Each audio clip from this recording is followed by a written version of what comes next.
பரபரப்பாக நடைபெற்ற சின்னத்திரை நடிகர் சங்க தேர்தலில் சீரியல் நடிகர் சிவன் ஸ்ரீனிவாஸ் தலைவராக தேர்வு செய்யப்பட்டுள்ளார். சின்னத்திரை நடிகர் சங்கத்திற்கு கட்டடம் கட்டப்படும் என்று புதிய தலைவராக வெற்றி பெற்றுள்ள சிவன் ஸ்ரீனிவாஸ் உறுதியளித்துள்ளார்.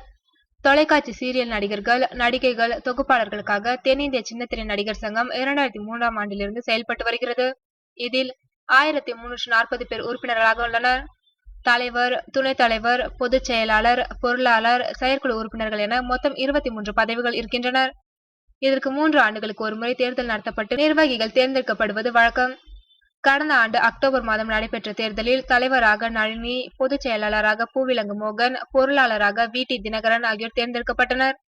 இவர்களது பதவிக்காலம் 2017ஆம் ஆண்டு வரை உள்ளது. ஆனாலும் சக நிர்வாகிகளுக்குள் ஏற்பட்ட கருத்து வேறுபாடு காரணமாக பொருளாளர் வி.டி. தினகர், துணைத் தலைவர் ராஜ்காந்த், இணை செயலாளர்கள் பாபூஸ், கன்யா பாரதி மற்றும் செயற்குழு உறுப்பினர்கள் 16 பேர் திடீரென தங்கள் பதவியை ராஜினாமா செய்தனர். இதைத் தொடர்ந்து தலைவர் பதவியிலிருந்து நளினியும் விலகினார். அதன் பிறகே தற்போது தேர்தல் நடத்தப்பட்டுள்ளது குறிப்பிடத்தக்கது.